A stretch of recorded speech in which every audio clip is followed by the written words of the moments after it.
Hello children, welcome back. This is our third lecture on this chapter, principles and processes of biotechnology. In my first lecture, I told you about what are the principles of biotechnology, what are the core techniques of biotechnology. In my second chapter, I started the tools of biotechnology and tools में हमने पहला tool that is restriction enzyme already complete कर लिया. In my today's lecture, I am going to take up two topics. One is gel electrophoresis and the other is called as the cloning vectors. सबसे पहले मैं आपको gel electrophoresis के बारे में बता दूं कि what is this gel electrophoresis all about and why we call it as agarose gel electrophoresis. Actually होता क्या है, just see this is your DNA. ये आपका डीएनए है से ह्यूमन का जिसमें इंसुलिन के जीन्स हैं. So we have taken multiple DNA and each is containing the insulin gene and this is the gene जो एक्चुअली मेरे जीन ऑफ इंटरेस्ट है जिस पे मुझे काम करना है.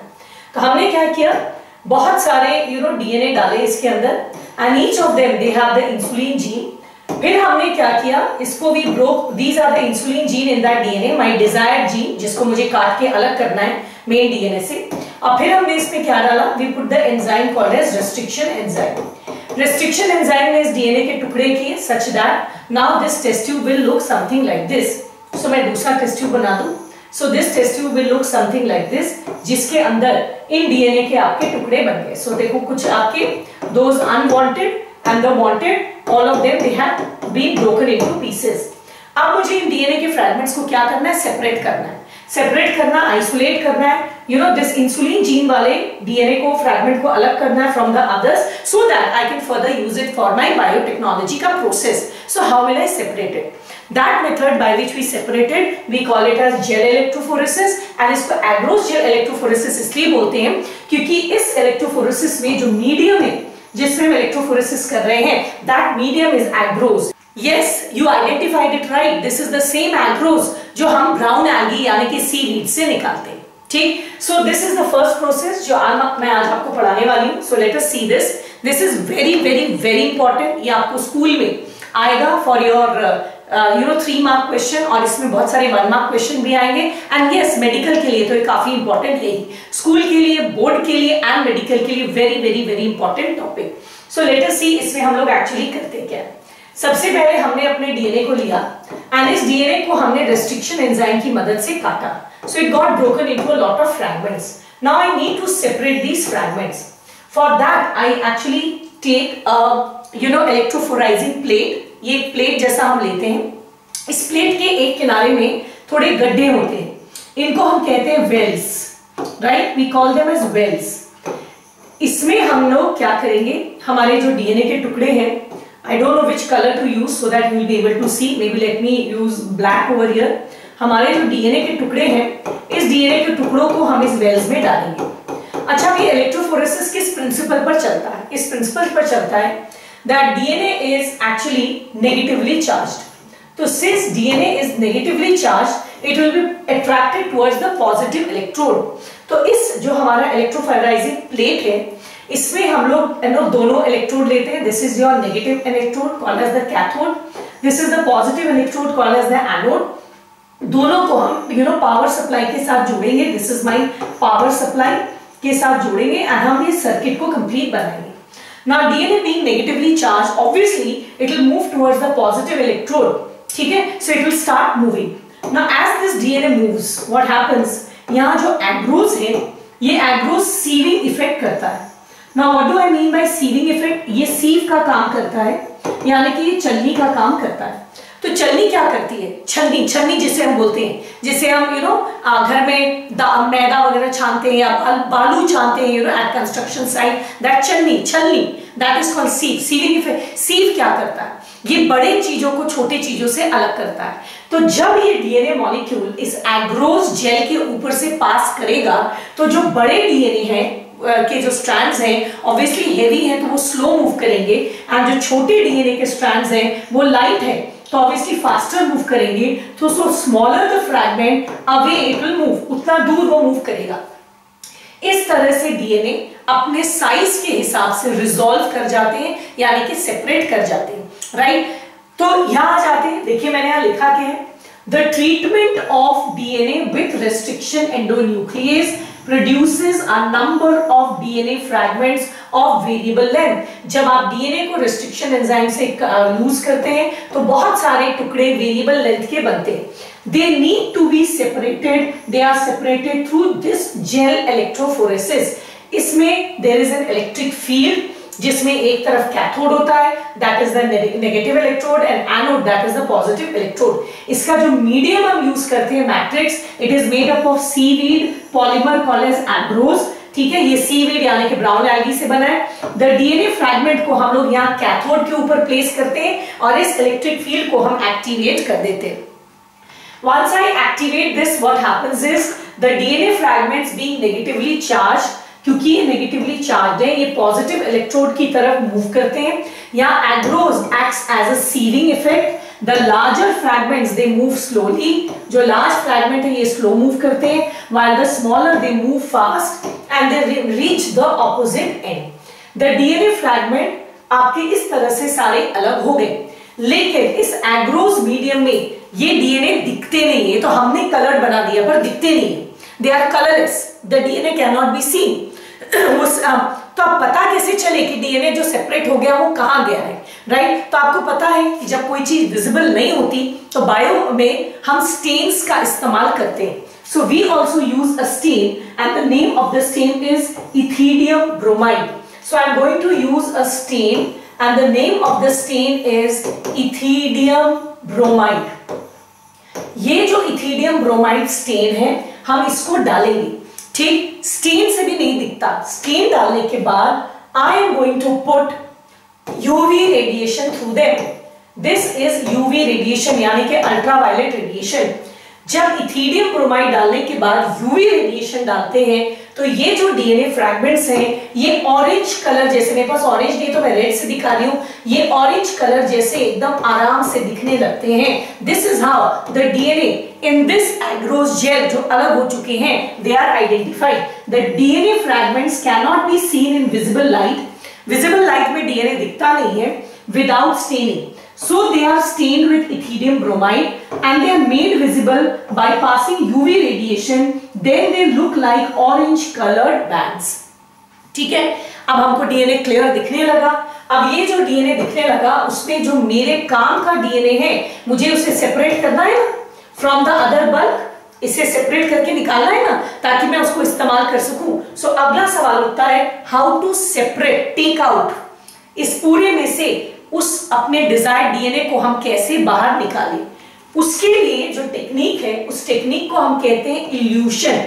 इल्यूशन में करते क्या है, जैसे एक समझ लीजिए मेरा एक स्क्वायर केक है, उस केक का मुझे अगर बीच का एक सेगमेंट चाहिए तो I take a knife and cut it like this and that segment of the cake comes out. वैसे ही ये जो मेरा डिजायर्ड डीएनए है, ठीक है, हम उसके चारों तरफ के एग्रोज के जेल को काट के निकाल लेते हैं.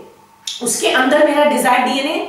अब अगर हम एग्रोज के जेल को मेल्ट ऑफ कर देंगे तो डीएनए अपने आप उसमें से स्लाइड करके बाहर आ जाएगा. So this process by which you cut out this agarose gel to take out your desired DNA and then purify it, that is called as elution. These bands are cut out. We cut it out from the agarose gel and extracted. This is called elution, that is removal of the adsorbent. Then this DNA is purified and then used for in constructing recombinant DNA. फिर इसको हम लोग उसमें से purify करते हैं, यानी कि जेल को गला देते हैं और डीएनए को सेपरेट करते हैं ताकि उसको हम रिकॉम्बिनेंट डीएनए टेक्नोलॉजी में यूज कर सकें. So this is all about your agarose gel electrophoresis. Let me quickly tell you what are the important questions that can come from this topic. First, what is agrose gel electrophoresis? The method by which the DNA which has been cut by restriction enzyme is separated, that is called as agrose gel electrophoresis. What is the matrix you take? Agrose.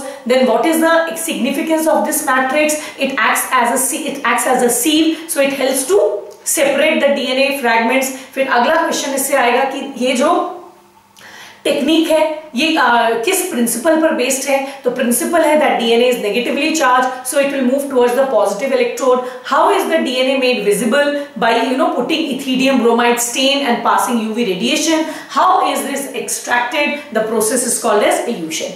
ठीक है। So with that the first technique जो मुझे आज पढ़ाना था, that is agarose gel electrophoresis, is complete. Now I am going to take up the next topic, that is your cloning vectors, right. Cloning vectors एक बहुत बड़ा topic है। इस वीडियो में मैं आधा पढ़ाऊंगी and in my next video the cloning vectors will be actually carried forward, but यहां पर आपको एक काफी अच्छा नॉलेज हो जाएगा in this chapter about these cloning vectors. So चलिए देखते हैं what are cloning vectors.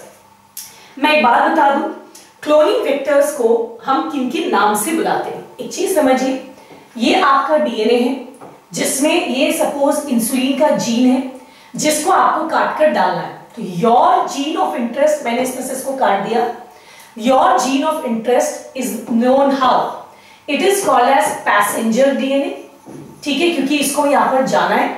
And जिस वेक्टर, ये तो हो गया जो हमारा डिजायर्ड डीएनए है, जैसे हमें मल्टीप्लाई करना है, ये इस डिजायर्ड डीएनए की हम बात कर रहे हैं। The desired DNA is called as the passenger DNA, right. And जिसमें आप अपने डीएनए को इंसर्ट करेंगे, जिसको हम वेक्टर भी कहते हैं, इसका नाम क्या होता है? This is called as the vehicle DNA.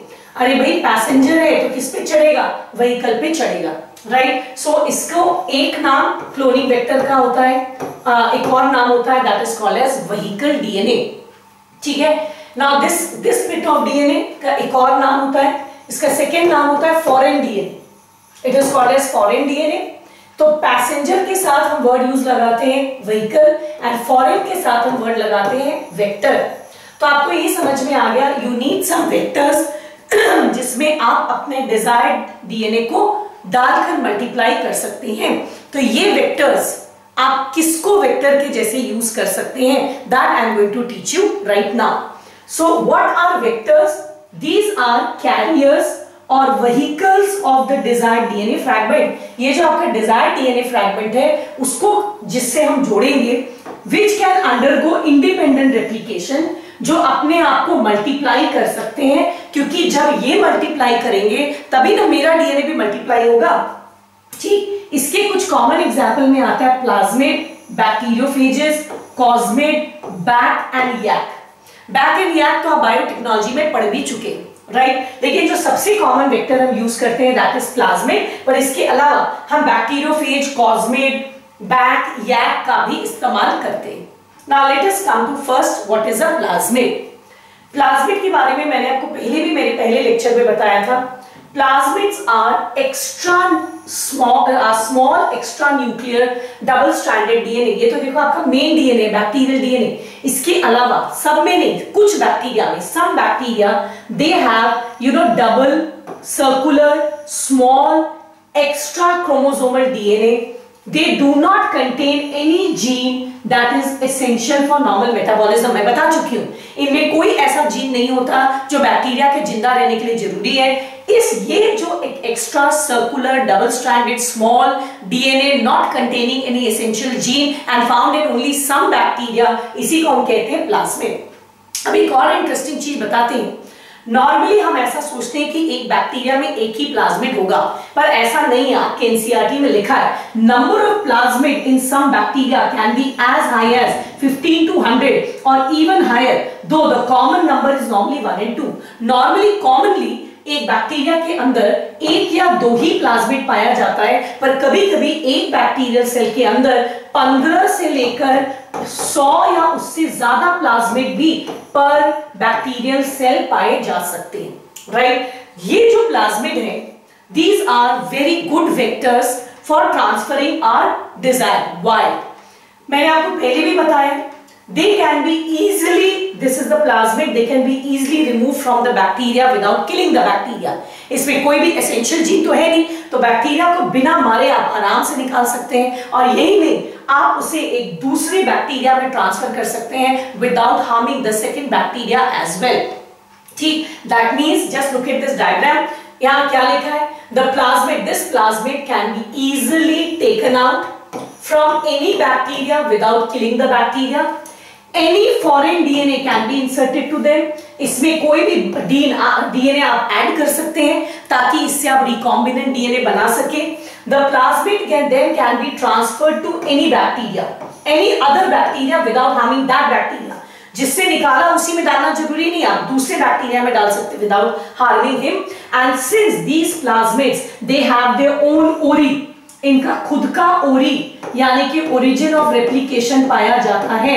They have their own ori और ओरिजिन ऑफ रेप्लिकेशन। सो ये मेन डीएनए से इंडिपेंडेंट अपने आप को मल्टीप्लाई कर सकते हैं, independent of the main DNA.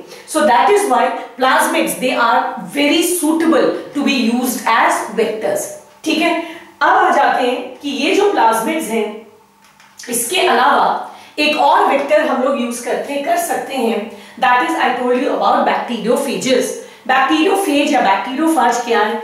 ये वैसे वायरस हैं जो एक्चुअली बैक्टीरिया को इफेक्ट करते हैं। तो obviously what they will do, they will insert their DNA into the bacteria and their DNA will be inserted into the bacterial genome। आप देखो यहाँ पर ये बैक्टीरियल जीनोम में इंसर्ट करते हैं। तो आपका जो डिजायर्ड जीन है, से ये इंसुलिन का जीन है, अगर आप इसे बैक्टीरियोफेज के डीएनए में डाल दें तो जब ये अपने डीएनए को इनकॉर्पोरेट करेंगे बैक्टीरिया में, तो ये आपके जीन को भी इनकॉर्पोरेट कर देंगे, राइट। तो इस तरह से बिना मेहनत आपकी जीन बैक्टीरिया में इनकॉर्पोरेट हो जाएगी। एंड जब ये बैक्टीरिया मल्टीप्लाई करेगा, राइट, तो आपका भी जो जीन ऑफ इंटरेस्ट है बस बैक्टीरिया में वो मल्टीप्लाई कर जाएगा। So this way these and not only that, these bacteriophage may carry this gene with themselves। And जब ये नेक्स्ट बैक्टीरिया को मल्टीप्लाई करेंगे तो उस बैक्टीरिया में भी आपके इस जीन को ट्रांसफर कर सकते हैं। That means even they can be used. Similarly a number of bacteriophages they attack bacteria। therefore if we combine our piece of DNA, देखो यहाँ लिख रहा है, if you are able to combine your piece of DNA to this bacteriophage genome, अगर आप अपने DNA को इस बैक्टीरियोफेज जीनोम में ऐड कर दें and introduce the same into the bacteria, और इस बैक्टीरियोफेज का बैक्टीरिया में इंट्रोड्यूस कर दें, then your desired gene will multiply equal to the copy number of bacteriophage. जितना बैक्टीरियोफाज का कॉपी बनेगा या बैक्टीरिया का कॉपी बनेगा, आपके भी जीन का कॉपी बन जाएगा। ठीक है, एनीवेज, पर मेन हमारा क्लोनिंग वेक्टर कौन है? That is of plasmid. तो अब हम आपको प्लाज्मिड को डिटेल में पढ़ाएंगे, आपके सिलेबस में प्लाज्मिड ही है। So now look at this. Plasmid जो हम लोग नॉर्मली बायोटेक्नोलॉजी में जिस प्लाज्मिड की हम इस्तेमाल को यूज करते हैं, normally these are artificial plasmids. Now what do I mean by artificial plasmid? Say this is a bacteria, say I am just giving the name of the bacteria, say it is the E coli bacteria. ये इसका अपना DNA है and ये इसका plasmid है। इसके plasmid को हम वेक्टर के जैसे यूज करना चाहते हैं। I take out this plasmid, right. इस प्लाज्मिड में हम कुछ मॉडिफिकेशंस करते हैं, हम इनमें कुछ जीन्स ऐड करते हैं, you know, and we modify it to be, you know, to be allow it to act as a good vector. ये अच्छे वेक्टर जैसा इस्तेमाल कर सके, इसके लिए इसके जीन्स को हम थोड़ा मैनिपुलेट करते हैं, right. So this is called as an artificial vector, because यहां पर आपने एज इट इज जो ई कोलाई से निकाला था वेक्टर, उसको आप यूज नहीं कर रहे हैं, उसके जीन्स में कुछ चेंजेस कर रहे हैं ताकि वो एक आइडल वेक्टर जैसा काम कर सके। Something like this, suppose a girl she goes और a boy वो मॉडल बनने के लिए जाते हैं, ठीक। तो उसमें हम क्या करते हैं, उनके लुक्स में हम थोड़ा चेंज करते हैं, उनके हेयर स्टाइल को थोड़ा चेंज करते हैं ताकि they are suitable to the industry. वैसे ये जो प्लाज्मिड्स हैं, इनमें हम कुछ मॉडिफिकेशन लाते हैं so that they are best suitable for this industry. That means they can act as a very good vector, ठीक। So the best available vector which इनमें से जो हम जो आर्टिफिशियली कंस्ट्रक्ट करते हैं, उसमें से जो सबसे पॉपुलर वेक्टर है वो है PBr 322, जिसका डायग्राम आपके एनसीईआरटी में भी बना हुआ है, ठीक। The most common vector that you use in biotechnology is PBr 322। एक और है PUC 18। ये देखिए PUC 18 है, बट एनसीईआरटी में इसका जिक्र नहीं है। Both of them are artificially constructed, you know, this vectors, and इनका नाम जो है ना, this is on basis of the university. जैसे है ना, it is in university, this is has been done in university of California. So इनको हमने एक अलग नाम दिया है, जैसे PBr 322, PUC 18, both of them have been modified from natural plasmid of E coli. ये जो नेचुरल प्लाज्मिड था इकोलाई का, ये दोनों प्लाज्मिड को हमने उसको मॉडिफाई करके बनाया, नेचुरल को मॉडिफाई करके ये बनाया। ये सबसे कॉमन हम यूज करते हैं। पीयूसी सीरीज जो है इनको नाम दिया गया after university of California. They have been derived from PBR 322। Actually पहले हमने पीबीआर 322 बनाया था, ये हमारा ई कोलाई का है। इसको मॉडिफाई करके पहले हमने पीबीआर 322 बनाया, फिर इसको मॉडिफाई करके हमने यहाँ पीयूसी 18 बनाया। पीयूसी 18 आपके एनसीईआरटी में है भी नहीं, ठीक। ये प्लाज्मिड्स करीब 2700 बेस पेयर्स लंबे होते हैं, ठीक है। So I am telling you more about these plasmids. So these plasmids are very good vectors. Most of the plasmids which we use, they have been little modified to suit the industry. The most common one is PBR 322, right? And ये PBR 322 का आपके NCERT में एक elaborate diagram है. I want you to understand this diagram. Only then you will understand how this vector works. इसको मैं समझाने का एक तरीका बता दूं. इसके सेंटर में जो लिखा हुआ है PBR 322, that is the name of the plasmid, जो हमने इसको नाम दिया है। So this is PBR 322. इसके now this is my plasmid. इसके अंदर के साइड जो लिखा हुआ है that is the name of the gene. Like this gene is the ori gene, जहां से replication start होता है, right? तो अंदर साइड में सारे genes का नाम लिखा है। This is ori. Now this gene, इसका नाम है ROP gene. मैं एक बात बताऊं, जिस साल ये न्यू NCERT इंट्रोड्यूस हुआ था, उस साल बोर्ड एग्जाम में एक क्वेश्चन आया था, what is the function of rop gene. अगर आप अपने एनसीईआरटी की थियोरी पार्ट को पढ़ेंगे तो रॉप जीन का कहीं जिक्र नहीं है। आई रिमेंबर जैसे एग्जाम खत्म हुआ, एक स्टूडेंट ने मुझे कॉल किया, मैम आप कहते हो कि बोर्ड में कोई क्वेश्चन एनसीईआरटी के बाहर नहीं आता, पर एक क्वेश्चन एनसीईआरटी के बाहर आया। मैंने पूछा उसका कौन सा क्वेश्चन आया बेटा, तो बोले ma'am function of rop gene आया, ये तो एनसीईआरटी में कहीं लिखा नहीं। मैंने कहा कोई बात नहीं, आप पेज खोलो बेटा। उन्होंने पेज खोला। आई टोल्ड यू इस डायग्राम के डिस्क्रिप्शन को पढ़ो। So now if you read at the description of the diagram, यहाँ पर लिखा हुआ है कि रॉप जीन जो है codes for, see नीचे लिखा है rop gene codes for the proteins involved in the replication of the plasmid। ये प्लाज्मिड जब रेप्लिकेट करता है, रेप्लिकेट करने के लिए जिन प्रोटीन की जरूरत पड़ती है वो प्रोटीन ये रॉप जीन बनाता है। कहने का मतलब ये है, बोर्ड एग्जाम हो चाहे medical exam, everything comes from NCERT, but you must know how to read NCERT critically. NCERT को पूरा क्रिटिकली, पूरा थ्योरी पढ़िए, डायग्राम को अच्छे से ऑब्जर्व करिए, इवन डायग्राम के नीचे के रिटन पार्ट को पढ़िए। बहुत बार रिटन पार्ट में कुछ ऐसा लिटरेचर होता है जो मेन थ्योरी में नहीं होता, ठीक। सो अभी जैसे मैं आपको डायग्राम दिखा रही हूँ, पूरे डायग्राम को अच्छे से ऑब्जर्व करिए। सो दिस साइड, अंदर साइड में सारे जीन्स का नाम है। पहला जीन है ये आपका ori gene. This is the gene जहां से रेप्लिकेशन ओरिजिनेट करेगा। सो रेप्लिकेशन ओरिजिनेट्स, इसका फंक्शन मैंने आपको बता दिया, राइट। जो सेकेंड जीन है rop gene, I told you this is involve, it makes proteins for replication of DNA. Now third gene over here is, as you can see, this is TETR।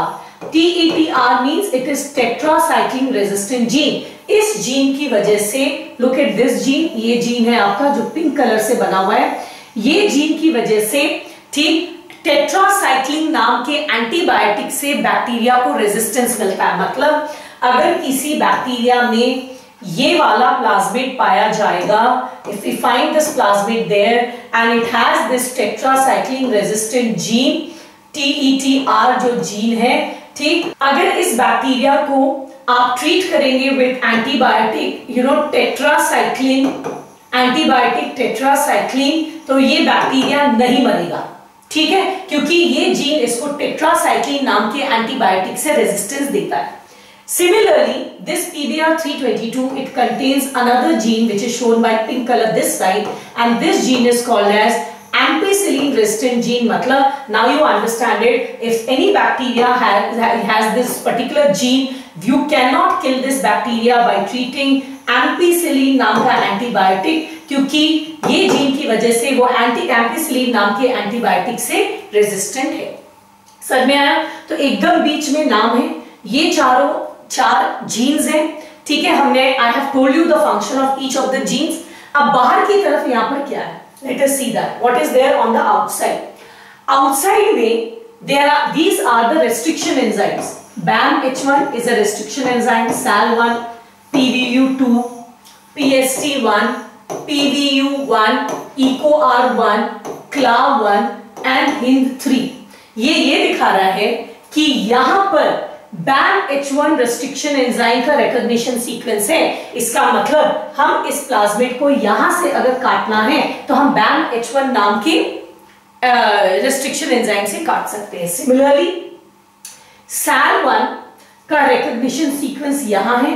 That means if I want to cut this vector या DNA from this side, I can cut it with the restriction enzyme SAL1। Similarly यहां पर recognition sequence है restriction enzyme PVU2 का, यहां पर इसका, यहां पर इसका, यहां इसका एंड यहां इसका, यहां इसका।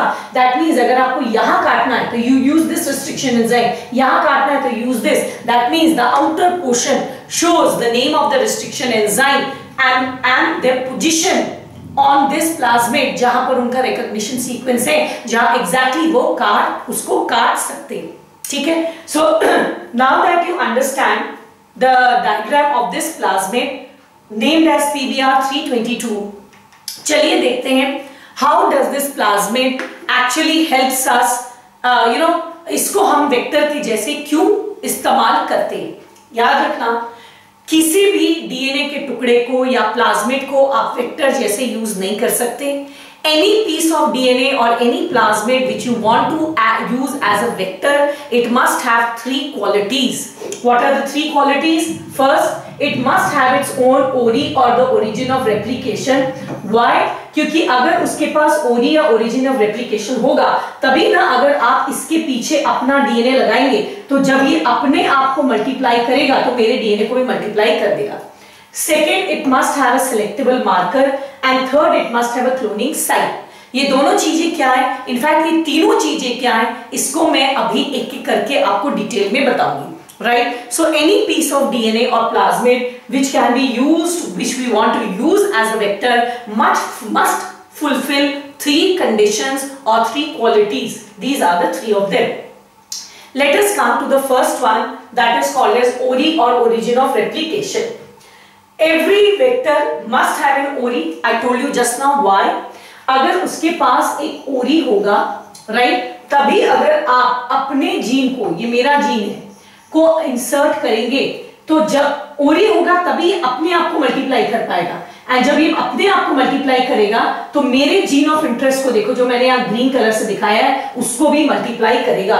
सो this is a pair of sequence of base pairs. ओरी क्या है? ये न्यूक्लियोटाइड सीक्वेंस है जहां से रेप्लिकेशन स्टार्ट करता है। Any piece of DNA, just see here, any piece of DNA if you link you link it to this sequence, अगर इसके पीछे आप अपने डीएनए को लगा दे, it can be made to replicate within the host cell। आप अपने DNA की मल्टीपल कॉपीज कर सकते हैं। अब सुनिए, एक और फंक्शन क्वेश्चन आता है, what is the function of ओरी इन अ वेक्टर?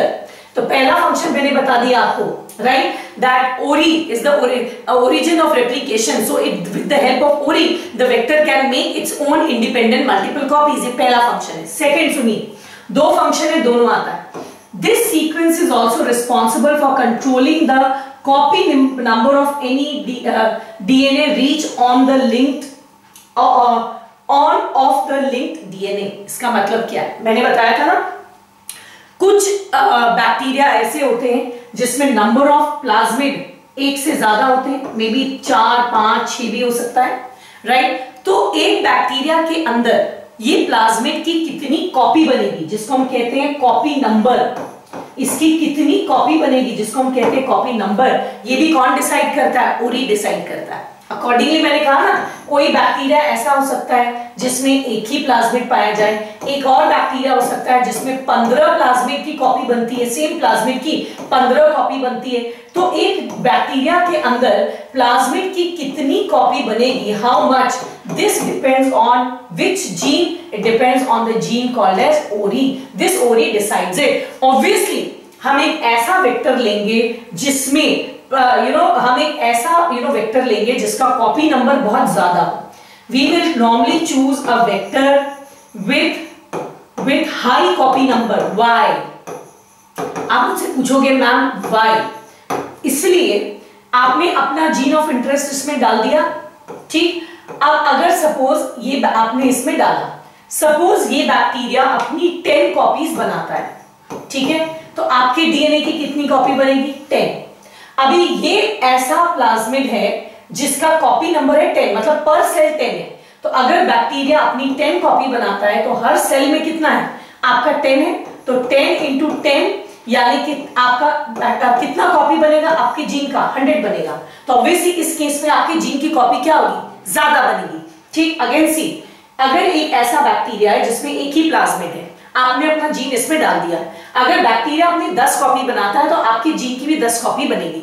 बट अगर एक ऐसा प्लाज्मिड है जिसका कॉपी नंबर 10 है, मतलब ये हर बैक्टीरियल सेल में अपनी 10 कॉपी बनाता है, तो अगर ये बैक्टीरिया अपनी 10 कॉपी बनाता है तो हर सेल में 10 जाएगा, तो आपके डीएनए की कितनी कॉपी बनेगी? 100। तो obviously this one is a better one. So I will normally choose ऐसा वेक्टर जिसका कॉपी नंबर हाई है, एंड कॉपी नंबर कौन डिसाइड करता है? आपका ओरी करता है। Therefore, the selected plasmid should have an origin of replication, क्योंकि बिना origin of replication के वो plasmid vector जैसे काम नहीं कर सकता, right? So this is the first character which the plasmid must possess in order to be act as a vector. ठीक? Second, अच्छा, it requires a cloning site or a recognition site. Second character quality इसमें क्या होना चाहिए? It must have a recognition site, also called as cloning site. Now what is this? Suppose ये आपको तुरंत समझ में आ जाएगा, ये मेरा DNA, right?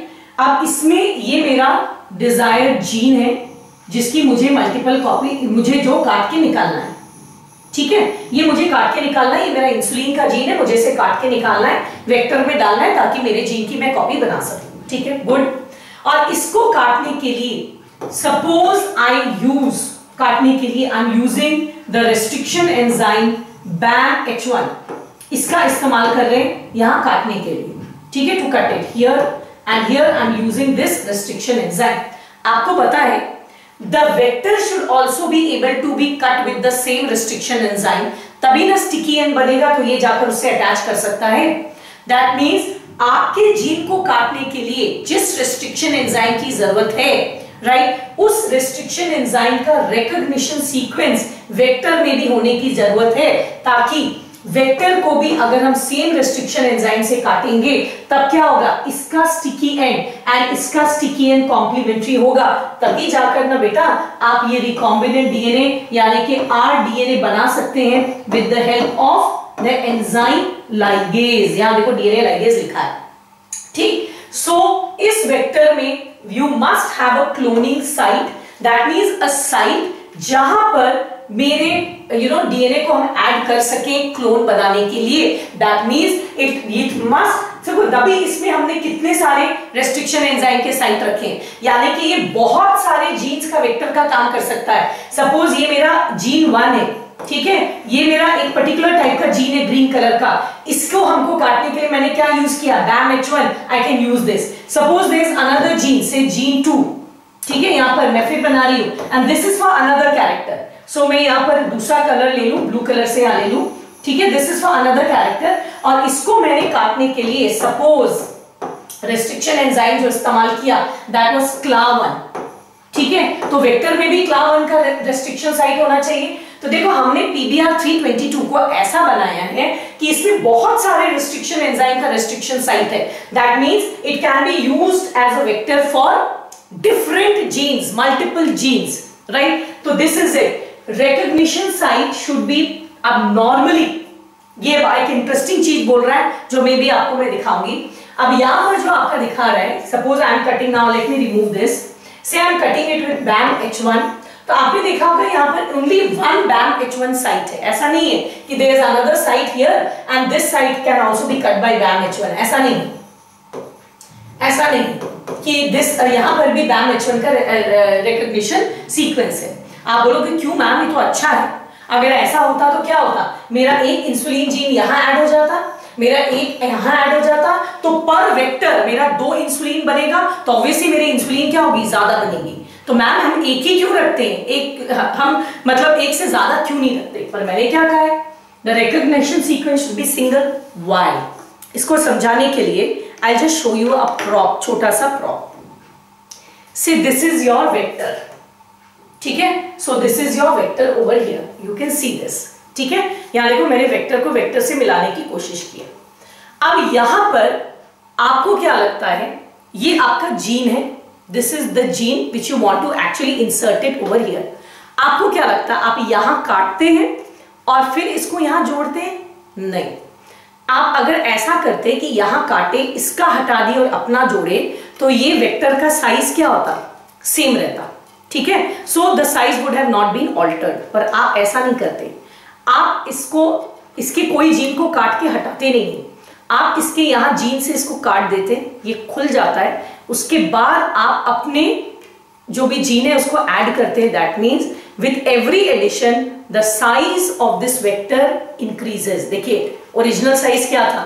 ओरिजिनल साइज ये था, आपने जैसे ही ऐड कर दिया इसका साइज बढ़ गया। अब अगर आप एक और काट के ऐड कर दे तो और बड़ा हो जाएगा। तो अगर वेक्टर का साइज बहुत बड़ा हो गया तो ये बैक्टीरियल सेल के अंदर एंटर ही नहीं करेगा, ठीक, एंटर ही नहीं कर पाएगा। बहुत बड़ा कर दोगे तो ये एंटर ही नहीं कर पाएगा। इसीलिए हम लोग नॉर्मली क्या करते हैं, this is because having more than one recognition sequence may cause many fragmentation। यहां से भी फ्रैगमेंट होगा, यहां से भी फ्रैगमेंट होगा, यहां पर भी जुड़ेगा, यहां पर भी जुड़ेगा, ठीक। इसकी वजह से क्या होगा, इसका साइज बहुत बड़ा हो जाएगा, एंड साइज बड़ा हो गया, it will not be able to enter into the host. और अगर ये होस्ट में नहीं एंटर किया तो it will not be able to multiply. तो मेरा तो नो मल्टीप्लीकेशन मीन्स व्हाट, मेरा तो पूरा काम खराब हो गया, राइट। इसीलिए the ligation, now once you enter, now that you understand all this, once you know add, आपने इसको तोड़ा, is carried out, normally हम one of the two antibiotic resistant gene, मतलब एक antibiotic resistant gene यहाँ पर कौन है, tetracycline resistant, इसको एक बार मैं हटा दूं, ठीक है, clean board। यहाँ पर one of the this tetracycline resistant, the other is ampicillin resistant। normally हम जहां पर ये जीन प्रेजेंट है उसी जगह को नॉर्मली हम लोग क्लोनिंग साइट की जैसे प्रेफर करते हैं नॉर्मली, ठीक है। ये एंटीबायोटिक रेजिस्टेंट जीन वाले जगह में को ही हम लोग नॉर्मली क्लोनिंग के लिए प्रेफर करते हैं। क्यों, ये अभी हम आपको नेक्स्ट टॉपिक जो पढ़ाएंगे उसमें बताएंगे। फिलहाल आपको मैंने समझा दिया, any vector must have certain qualities. First, it must have an ori और origin of replication. Second, it must have a cloning site where ori जहां से स्टार्ट होगा, क्लोनिंग साइट जहां हम अपने डीएनए को डाल सके, right? And the third property which the vector must possess, that means it must possess selectable marker. It must possess selectable marker. अब ये जो selectable marker है बेटा, you will ask me, ma'am, what is the selectable marker? इस selectable marker के concept को समझाने के लिए मैंने आपके लिए कुछ special PowerPoint presentations बनाए just to make you understand what is the selectable marker. मैंने कहा cloning vector must have selectable markers. What is the selectable marker? इसको सुनने के लिए अभी आप कहानी पीछे छोड़ दीजिए और जस्ट मेरी बात को सुनिए। मेरी बात को सुनने का मतलब क्या है, ये मेरा डीएनए है जिसके जीन को मुझे निकालना है वेक्टर को डालने के लिए, राइट। तो इसमें हमने क्या किया, we use restriction enzyme, and यहाँ रेस्ट्रिक्शन एंजाइम हमने क्या यूज किया, इको R1 यूज किया। Very good. तो हमारे डीएनए के टुकड़े हो गए, ग्रेट। अब हम लोग कैसे करते हैं, we first take a test tube, see this is test tube 1, right? इसमें हमने क्या किया, हमारा जो फॉरेन डीएनए, मैंने कहा था जो डीएनए को हम डालते हैं उस डीएनए को हम कहते हैं पैसेंजर डीएनए या फॉरेन डीएनए, ठीक। और जिसमें डालते हैं उसको हम लोग कहते हैं व्हीकल डीएनए, और we call it as vector DNA, ठीक है। तो हमारा जो फॉरेन डीएनए है, हमने बहुत सारे इस फॉरेन डीएनए के टुकड़े को एक टेस्ट ट्यूब में ले लिया, बहुत सारे को लिया। हमने यहाँ पर रेस्ट्रिक्शन एंजाइम डाला, इस केस में जो रेस्ट्रिक्शन एंजाइम डाला दैट इज इको R1, और इस तरह से हमारे डीएनए के बहुत सारे टुकड़े हो गए। वी हैड मेनी टुकड़ा of our DNA, great. Now what will happen, ये हमारा वेक्टर है। अब इस वेक्टर को हमने बहुत सारे वेक्टर्स लिए और इन सारे वेक्टर्स को हमने एक टेस्ट ट्यूब में डाला, ठीक है। We have taken a lot of vectors and we have put it in the test tube. And I'm going to use the same restriction enzyme here, that is eco R1. So this what I am talking is about the test tube 2, ठीक है, मैं एक बात बता दूं, हम ऐसा नहीं करते हैं। एक बायोटेक्नोलॉजी में डीएनए वगैरह बहुत माइक्रोस्कोपिक होता है। ऐसा थोड़ा करेंगे कि हम एक डीएनए ह्यूमन का निकालेंगे, उसका इंसुलिन का जीन निकालेंगे, फिर एक ये वेक्टर PBR322 लेंगे और उसमें हम लोग जोड़ेंगे लाइगेज की मदद से, फिर एक लेंगे, फिर एक लेंगे। डीएनए इतना माइक्रोस्कोपिक है कि अगर और आपको एक बार में मिलियंस में कॉपी चाहिए तो आप ऐसे एक थोड़े ना निकालेंगे, एक डालेंगे, तो आप बहुत सारे यहाँ डीएनए डाल देते हैं, सबके टुकड़े हो जाते हैं। ठीक है, रेस्ट्रिक्शन एंजाइम डालते हैं। अच्छा, एक चीज याद रखना, अगर आपने यहाँ पर 100 डीएनए के टुकड़े लिए हैं एंड 100 रेस्ट्रिक्शन एंजाइम लिया है तो जरूरी है सारे के सारे टूट जाएंगे। आप रेस्ट्रिक्शन एंजाइम हमेशा एक्सेस में लेते हैं। अगर आपने डीएनए 100 लिया है, I will take maybe restriction enzyme 500, उसके बाद भी सारे कटेंगे जरूरी नहीं है। I have taken the test tube, put the DNA, put the restriction enzyme, mix some of the restriction enzyme may get added to the DNA, उसको तोड़ देंगे। कुछ डीएनए में हो सकता है कोई अटैचमेंट नहीं होगा, वो ना टूटे, तो दोनों चीजें हो सकती है। व्हाटएवर जो भी हो, हमने रेस्ट्रिक्शन एंजाइम डाला, ये टूट गया। एक और टेस्ट ट्यूब लिया, उसमें ढेर सारे वेक्टर्स एक साथ डाले। ऐसा थोड़ा है कि एक वेक्टर एक बार काटेंगे, फिर एक वेक्टर, हमको तो मिलियंस में कॉपी चाहिए, तब तो हो गया।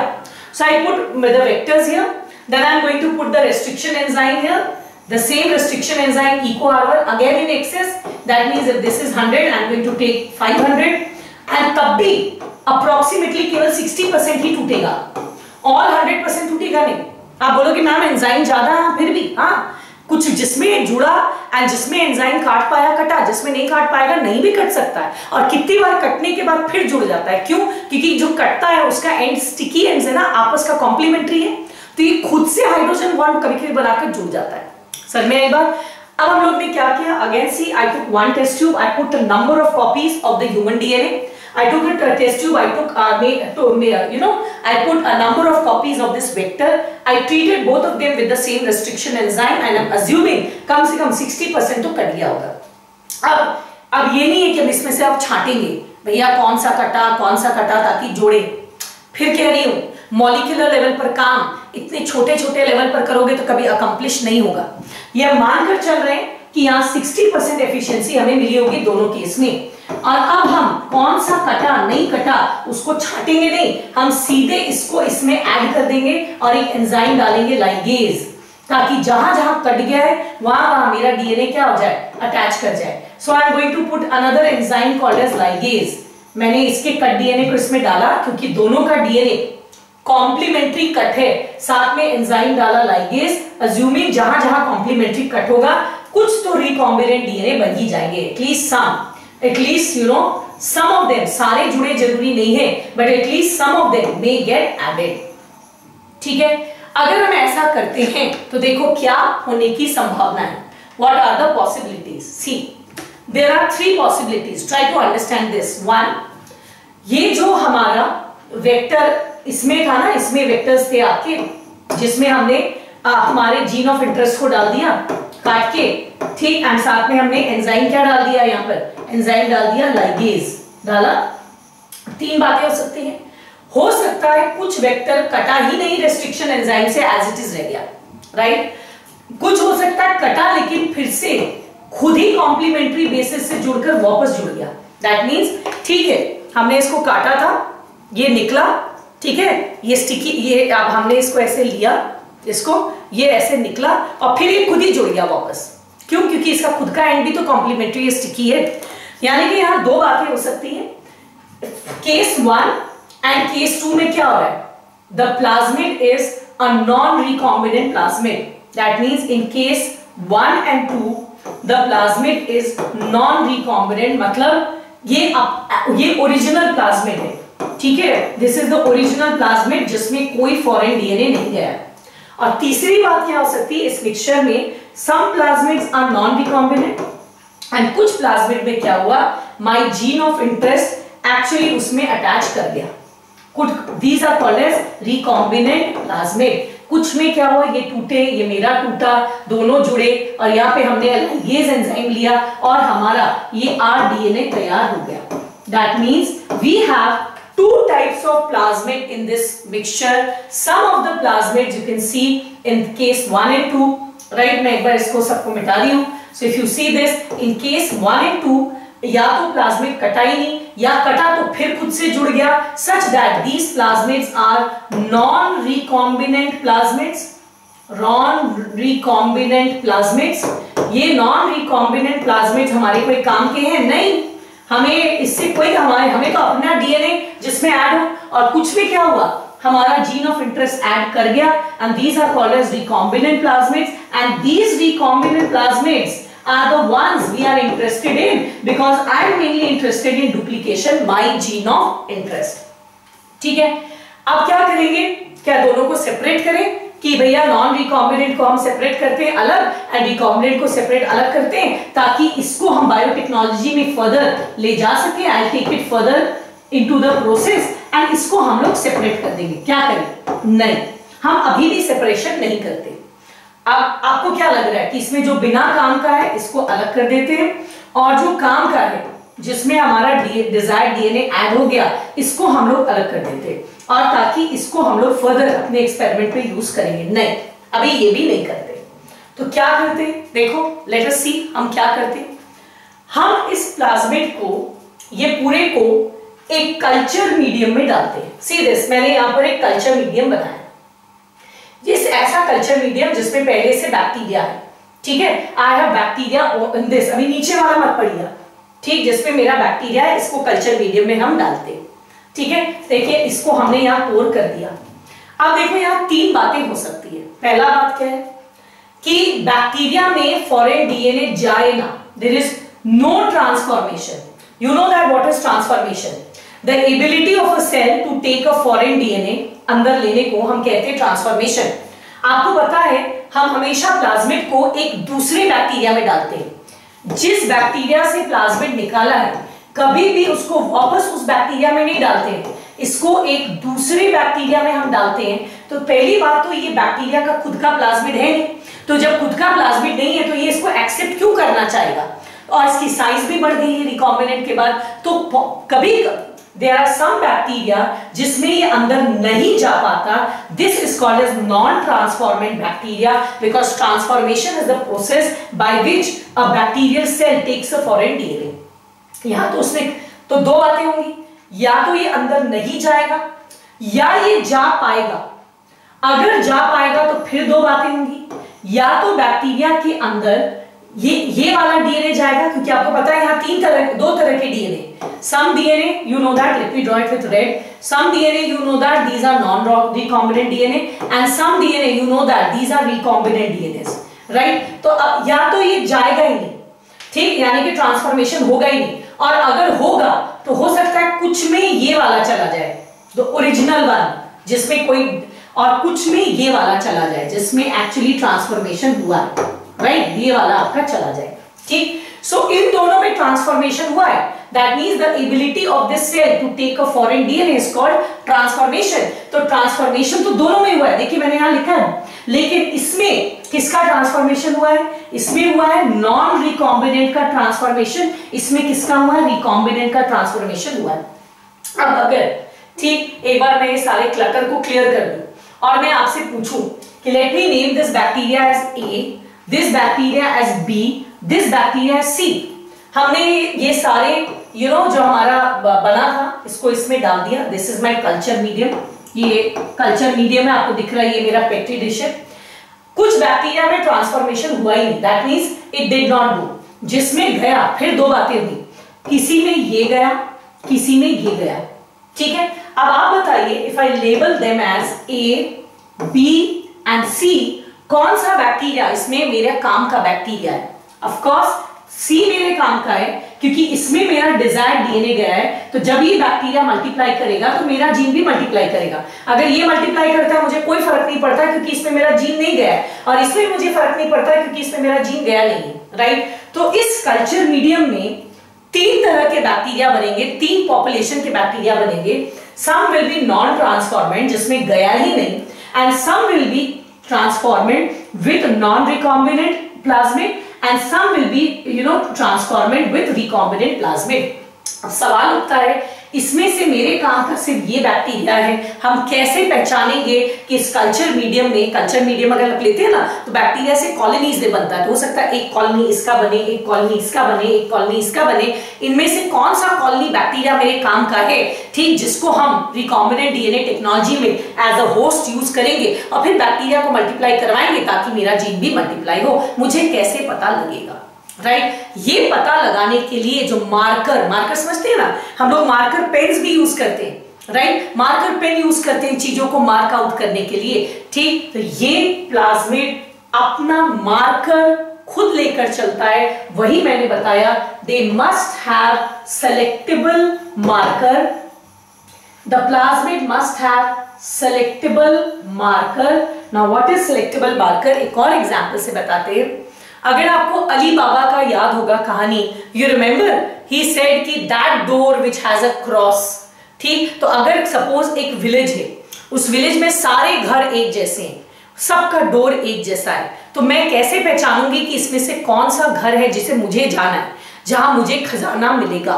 तो मैंने क्या कहा, जिस डोर पर एक्स बना हो बड़ा बड़ा ब्लैक से, ठीक, that x is what, a marker, उससे आपको पता लग जाएगा this is the house, because all of them they look identical. Similarly ऐसे बैक्टीरिया तो माइक्रोस्कोपिक है, ये ऐसे पेट्री डिश में बैक्टीरिया की कॉलोनी है, मुझे कैसे पता लगेगा इसमें से कौन सा bacteria is carrying my desired gene? This gene जो मेरा है, दिस वेक्टर, ये अपना मार्कर खुद लेकर चलता है, ये दूर से ही आपको हाय हेलो कर देगा, see I am here, this vector will see I am here, recombinant DNA is here, please this is the colony you are interested in. So now let us come, what is this selectable marker?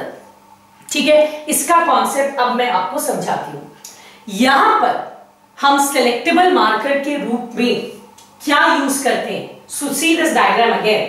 You remember हमने एक gene लिया था ओरी, जिसका काम था origin of replication, ROP it makes protein for replication, one was ampicillin resistant and the tetracycline resistant। ये जो ampicillin resistant जीन है जो रेजिस्टेंस देता है टू एंटीबायोटिक एम्पिसिलिन, और ये जो टेट्रासाइक्लिन रेजिस्टेंट जीन है जो रेजिस्टेंस देता है to antibiotic tetracycline, these act as selectable markers, they act as marker genes जो आपको रिकॉम्बिनेंट को नॉन रिकॉम्बिनेंट से अलग करने में मदद करता है। कैसे? देखिए, अब आप क्या करोगे, आपने जो आपका जो डिजायर्ड जीन था, ठीक है, आपका जो डिजायर्ड जीन था, जो ये इंसुलिन का जीन है, आपने इसको किससे काटा? You cutted by restriction enzyme BAMH1, I told you one, इसको हमने BAMH1 से काटा, राइट? तो जब हम इसको BAMH1 से काटेंगे तो ये जो वेक्टर है इसको भी हम BAMH1 से काटेंगे, तो द मोमेंट हम इसको यहाँ BAMH1 से काटेंगे तो यहाँ होगा क्या? देखो बेटा, ये अगर मेरा वेक्टर है तो होगा क्या? ये BAMH1 वाला जो जीन है ये ऐसे टूट जाएगा, ये टूटेगा ना, जैसे ही हमने सेम रेस्ट्रिक्शन एंजाइम से काटा ये टूट जाएगा ताकि आप अपने डीएनए को यहाँ पर इंसर्ट कर सके। You can see this.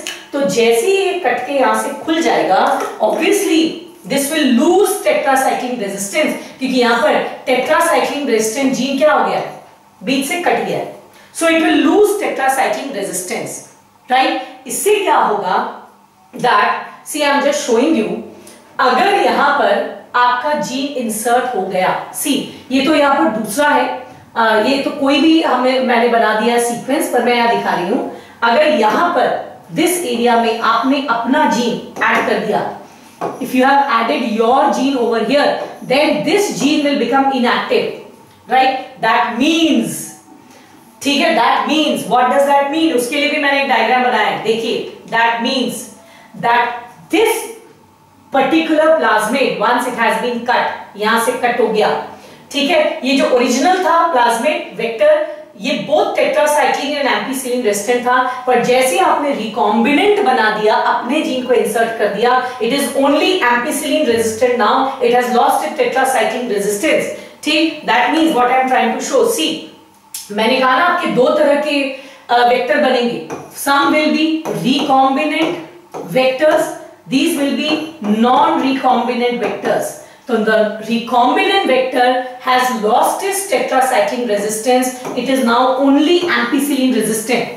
जबकि जो नॉन रिकॉम्बिनेंट वन है इसमें आपका जीन तो ऐड हुआ नहीं, so it is both ampicillin resistant. देखिए ये जीन भी इंटैक्ट है तो इट इज एम्पीसिलिन रेजिस्टेंट, ये जीन भी इंटैक्ट है that means it is tetracycline resistant, that means the non recombinant has resistance to both ampicillin and tetracycline, जबकि the recombinant has only to ampicillin. अब इसका क्या advantage है, देखिए again a very pretty diagram made just for you, see this now. ये दो, अब देखिए तीन बातें हुई, ये वाला क्या है, अब मैंने कहा एक नॉन ट्रांसफॉर्मेंट, इसमें जाएगा ही नहीं, जिसमें जाएगा ही नहीं, वेक्टर जाएगा ही नहीं, इसमें देखिए प्लाज्मिड ही नहीं बना। तो अगर इसमें प्लाज्मिड नहीं बना तो न इसमें एम्पीसिलिन रेजिस्टेंट जीन है, सिंस इसमें कोई प्लाज्मिड गया ही नहीं तो न इसमें एम्पीसिलिन रेजिस्टेंस है, रेजिस्टेंस इज नो, न ये टेट्रासाइक्लिन रेजिस्टेंट है, न ये टेट्रासाइक्लिन रेजिस्टेंट है। क्यों? क्योंकि इसमें तो प्लाज्मिड गए ही नहीं। ठीक है, अब क्या करेंगे, जबकि इस वाले में क्या गया बेटा आपका, so this is the non transformant. अब अगर इस कल्चर मीडियम को, let us see this and these are the transformant जिसमें गया, तो this is non recombinant and that is recombinant. Now you know that the non-recombinant is both ampicillin and tetracycline resistance.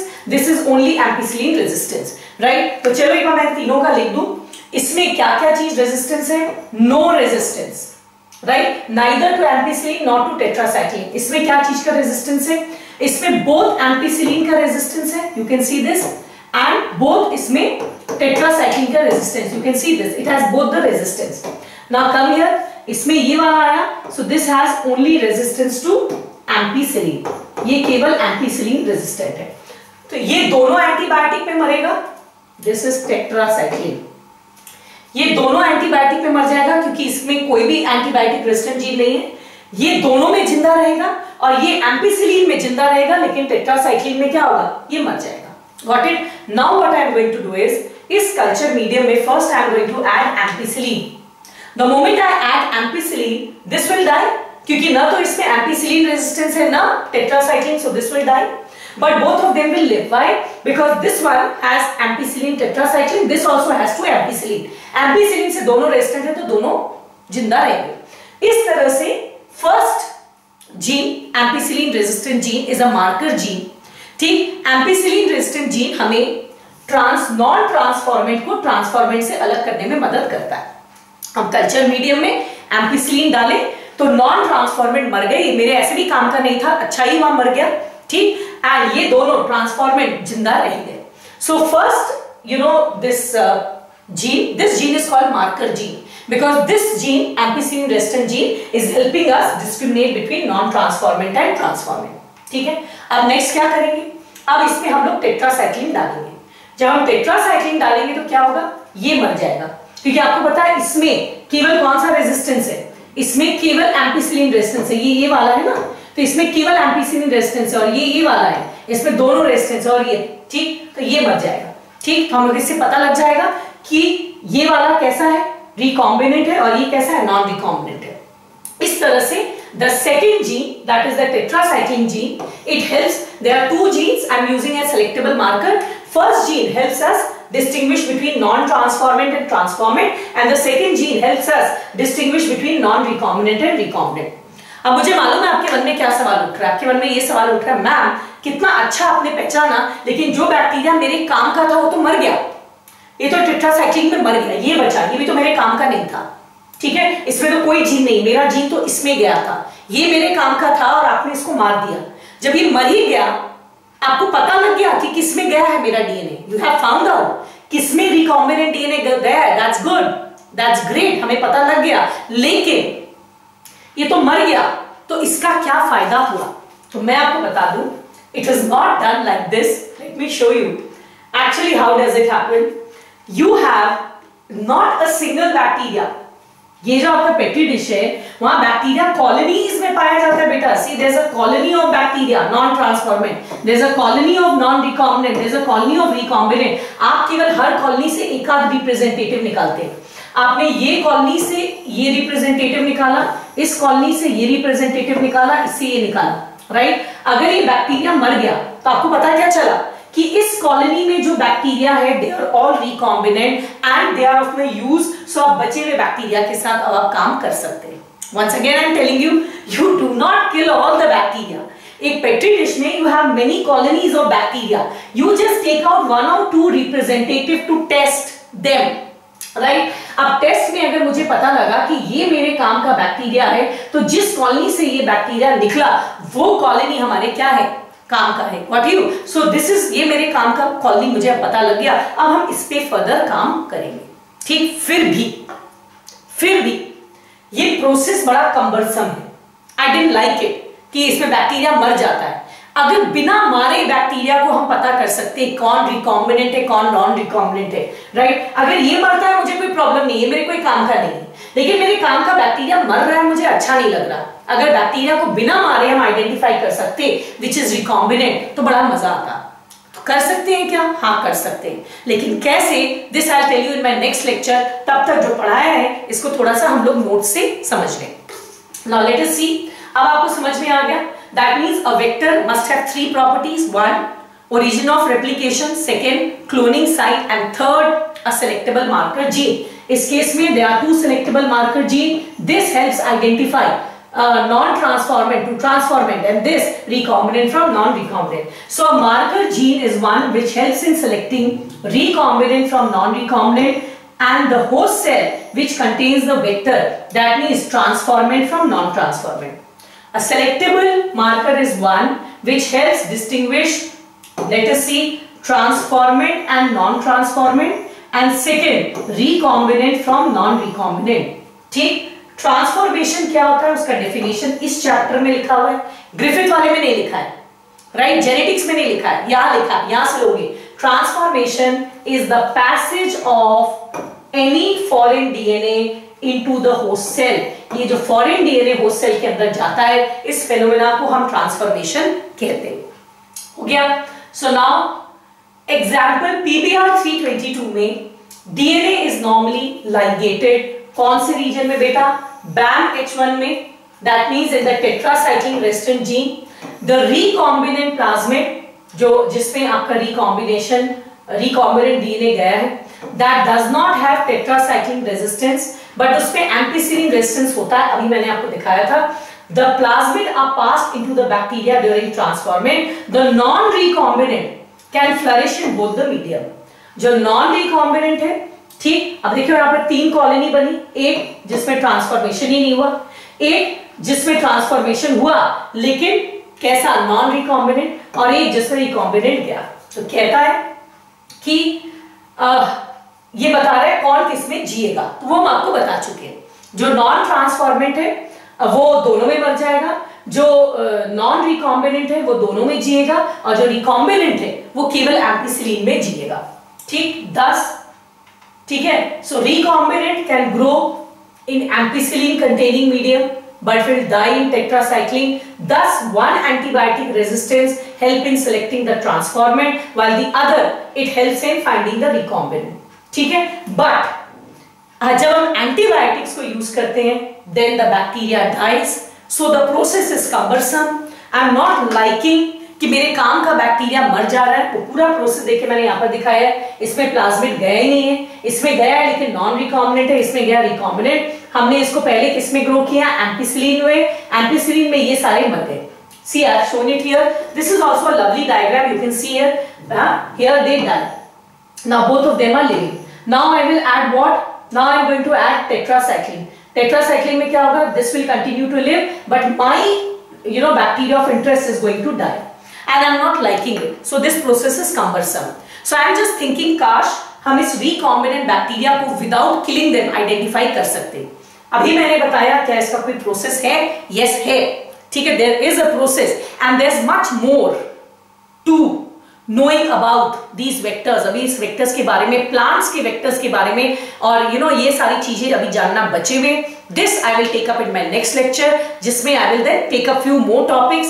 Till then, I'm winding this chapter, but before that, I'm going to take you to the NCERT ones, just to show you कि आज हमने NCERT में कहाँ से कहाँ तक पढ़ा है। So please open page 198 of your NCERT.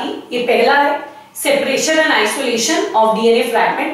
This paragraph this and next paragraph deals with gel electrophoresis. इसमें ये सारा चीज लिखा है. DNA is negatively charged, so it can move towards the anode through an electric field. सबसे common matrix we use agarose, which is extracted from seaweed. The fragments they resolve according to the size. That means the weed it acts as a sealing effect. ठीक, that means the smaller fragment will move further and the larger will remain at the back. ठीक है. So this is the first paragraph जिसमें ये what is gel electrophoresis, what is the principle on which the gel electrophoresis works and what is the role of agarose. Next ये देखिए diagram दिखा रहा है. बड़े वाले पीछे, हेवी वाले छोटे वाले आगे जा रहे. Now how to see these DNA fragments? You have seen with the help of ethidium bromide. यहाँ पर लिखा हुआ है. And this ethidium bromide has to be then exposed to UV radiation. This is another very important question. Now next, how to take it out? These separated bands are cut out. This step is called as elution. Another very important question. हो गया? So this is about agarose gel electrophoresis. Now this is about the cloning vectors. आपको पता है plasmid and bacteriophages they can multiply within bacterial cells and they have independently they can of the main chromosomal DNA. Because of this they are used as very good vectors. Some plasmids may have 1 or 2 copies of per cell, but in some the number may reach as high as 15 to 100. ठीक, this copy number similarly bacteriophages they can also multiply in large number. ये आपका first paragraph में लिखा है. Now what are the features that are required to be a cloning vector? मैंने अभी ये 3 features मैंने केवल इस पेज तक आपको पढ़ाया है. तो first is ORI. मैंने आपको बताया था ORI का 2 काम होता है. First, ठीक है, it is replication start करता है. This is the first function. And second, the copy number. The copy number is also supported by ORI. Next is a selectable marker. In addition, what is a selectable marker? They help us, identify non-transformant from transformant. फिर यहाँ पर देखो transformation का definition लिखा है, and then some कुछ common selectable markers के example लिखे हैं. Some common examples are ampicillin जो मैंने दिखाया, tetracycline, इसके अलावा chloramphenicol, इसके अलावा kanamycin, ठीक, and में these are some of the common selectable markers. So please selectable markers के example पढ़ लीजिएगा. Very very very important. Third important thing you require is cloning site. Cloning site means there has to be a recognition site जहाँ पर आप अपने DNA को डाल सके. Now this is the diagram जो मैं आपको पढ़ा रही थी. The cloning site जहाँ पर आप अपने DNA को डालते हैं, normally they are the 2 antibiotic resistant sites. यहाँ पर normally आप अपने जीन को डालते हैं. ठीक है. So ये इसके बारे में बता रहा है. And then ये बता रहा है कि how these 2 antibiotic resistant gene they help differentiate transformant from non-transformant and recombinant from non-recombinant. ये पूरा process describe किया है. लेकिन साथ में ये कहता है this is a very cumbersome procedure जो मैंने last बताया. जब आप antibiotics का इस्तेमाल करते हैं तो ये मर जाते हैं. That makes the process very cumbersome. You have to do 2 different plating. पहले ampicillin में plating करिए, फिर tetracycline में plating करिए. That's very cumbersome. बार-बार plate बदलिए. तो इसका एक alternative है. What is the alternative? Right? As I told you, we'll discuss in the next lecture. So with that, we come to an end to today's lecture. क्या-क्या चीज पढ़ा? Agarose gel electrophoresis, cloning vector का पूरा description, उसके तीनों characteristic पढ़ लिए. Right. So please इसको थॉरली कर लीजिए. एंड अगर आपको लगता है कि that was really helpful to you तो लाइक बटन दबाना मत भूलना, कमेंट डालना मत भूलना, शेयर करना मत भूलना. And if you are new to the channel don't forget to subscribe and press the bell notification for further updates on the videos that we put up. We'll meet very shortly in the next video. Till then, good luck and goodbye.